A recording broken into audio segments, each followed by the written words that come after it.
Good evening, visitors. Welcome to the Australian War Memorial's last post ceremony.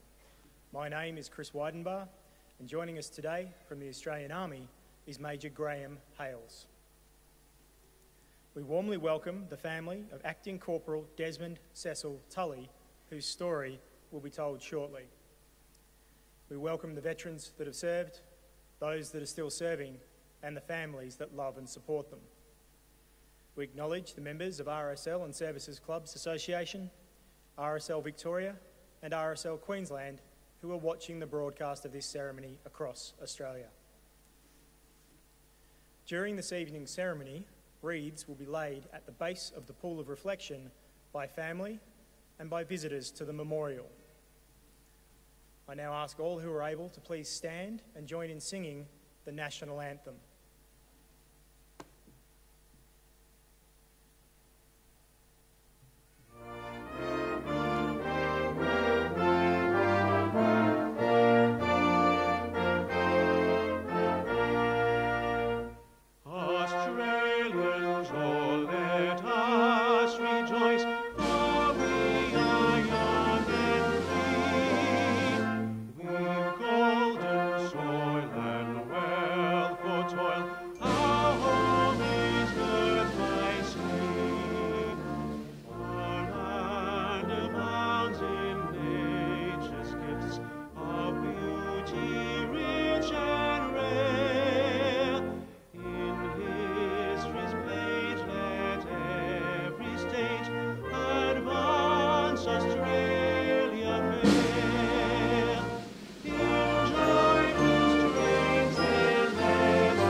Thank you. Those who require a seat, please be seated once more. The Australian War Memorial was the vision of Charles Bean, Australia's First World War official historian. Bean landed with the Australian troops on Gallipoli and stayed with them at the front through to the end of the war. The idea of this National Memorial and Museum came to him at Pozières, France, in the depths of the bloody fighting of 1916. Bean's idea was that this would be a place where families and friends could mourn loved ones buried in faraway lands. It would also be a place that could help all Australians understand what these men and women had endured and what they had done for us. Bean's vision, to which we remain true, is best expressed as inscribed in the entrance to the memorial's galleries. Here is their spirit, in the heart of the land they loved, and here we guard the record which they themselves made. Tonight we will read the story behind just one of those on the Roll of Honour, which lists the names of more than 102,000 men and women who have given their lives for us in war and operations for more than a century.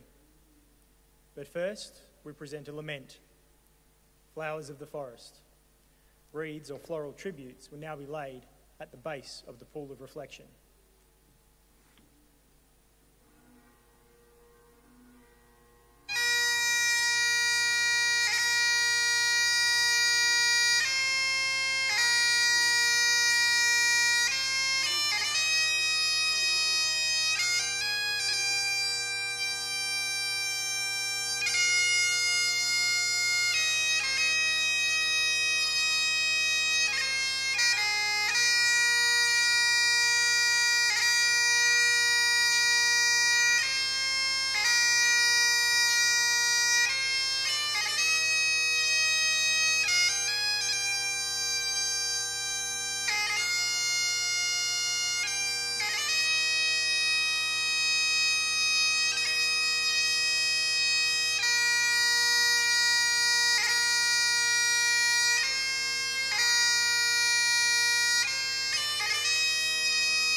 G'day. Today we remember and pay tribute to Acting Corporal Desmond Cecil Tully. Popularly known as Des, Desmond Tully was born on the 18th of August 1918 in Wangaratta, Victoria, into a large family of Emily and Harcourt Tully. Desmond's father worked for the Lands Department, and the family eventually came to live in Benalla after postings to Melbourne and Wangaratta. Desmond Tully was educated at St Joseph's School, Benalla, and afterwards worked as an assistant inspector of the Land Settlement Branch, stationed at Strathbogie and Aroa. Tully was a keen athlete, playing football with the Benalla All Blacks and the Aroa United Football Club. He was also a keen cyclist. Riding for the Euro Club, in 1939, he had a serious accident during a race, breaking his collarbone and badly smashing his bicycle. Tully enlisted in the 2nd Australian Imperial Force at Royal Park on the 12th of August 1940, a month before his 22nd birthday, and was posted to the 2nd 22nd Battalion. After a period of training in Trawell and Bungilla, he left Sydney aboard the troop ship Katoomba on the 11th of March 1941. The 2nd 22nd Battalion arrived in Rabaul, the administrative centre of New Britain, a fortnight later. It combined with other Australian units and a local unit of the New Guinea Volunteer Rifles to form Lark Force.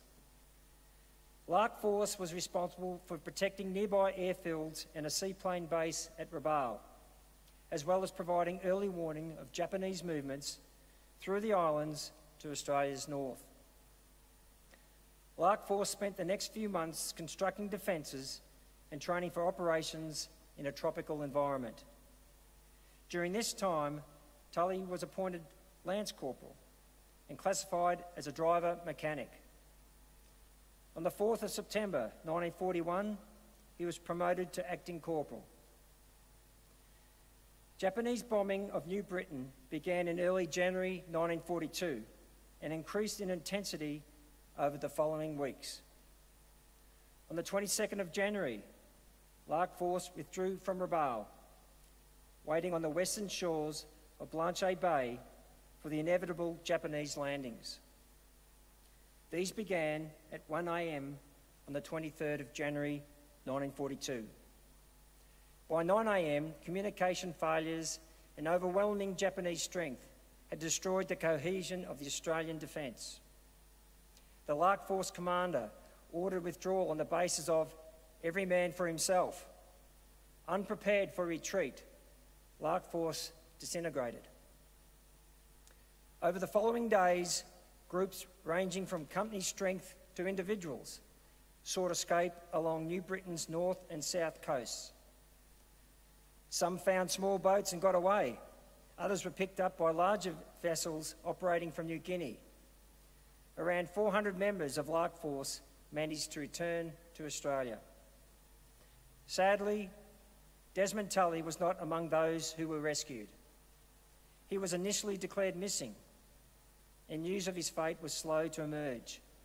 In April 1942, his family heard from a soldier returned to Australia from Rabaul that Desmond had managed to escape, and in October 1943, they received news that he was a prisoner of war.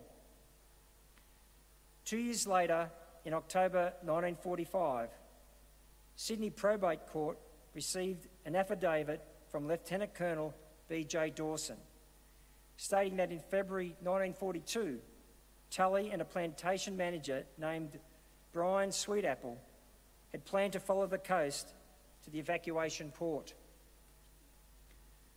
Dawson returned to New Britain in late 1944 and talked to the headman of Bulpul village, who told him that, after an argument about a canoe, men from his village had murdered Tully and Sweetapple while they slept and thrown their bodies into the sea. When another man from the group returned from a search for food, he was killed and his body hidden in the bush. Desmond Tully was 23 years old. Today, he is commemorated at the Rabaul Memorial. His name is listed on the Roll of Honour on my left, among almost 40,000 Australians who died while serving in the Second World War. His photograph is displayed today beside the pool of reflection. This is but one of the many stories of service and sacrifice told here at the Australian War Memorial. We now remember Acting Corporal Desmond Cecil Tully, who gave his life for us, for our freedoms, and in the hope of a better world.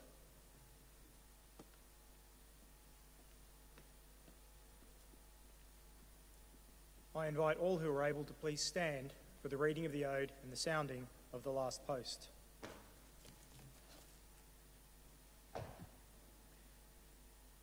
They shall grow not old, as we that are left grow old.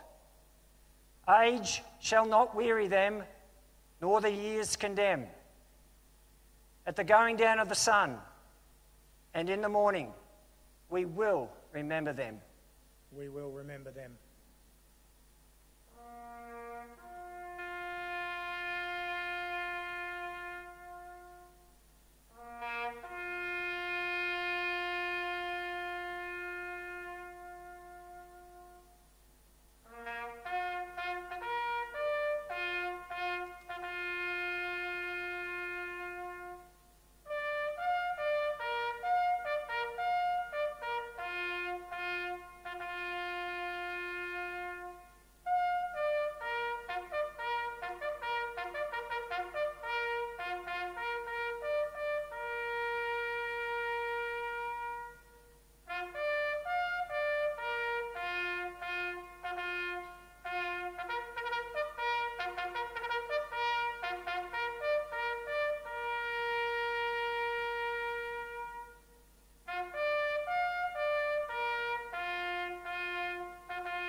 Lest we forget.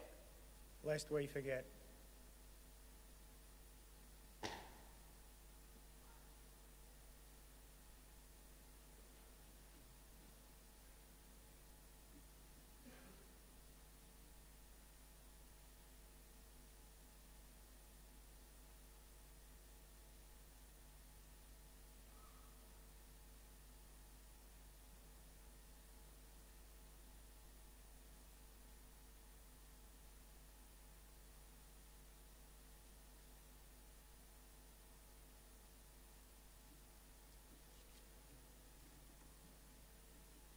We'll leave you this evening with the words of the memorial's founder, Charles Bean.